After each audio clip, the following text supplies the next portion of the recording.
The extent of these bushfires is kind of mind-blowing on Kangaroo Island. The comprehensiveness of the burn has meant that in the core parts of the range for both glossy black-cockatoos and the Kangaroo Island dunnarts, there's now almost a complete absence of cover and food for both of those species, and of course many other species. So this workshop's about bringing all of the expertise from across the country, and all those people who have a stake in the future of Kangaroo Island's threatened species together to provide their expertise and their experience and their passion to try and come up with a plan for how we're going to maintain and recover some of these threatened species and wildlife populations into the future following these large fires, and how these wildlife species can recover from these fires both during this fire but also into the future.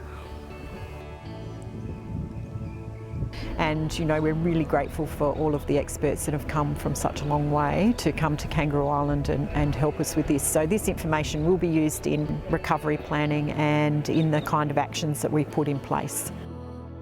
This was sort of a starting point, this workshop, and from here I think we've got good strategies in place that then we can go to the community and funders with and say that we've got good scientific backing for what we're proposing.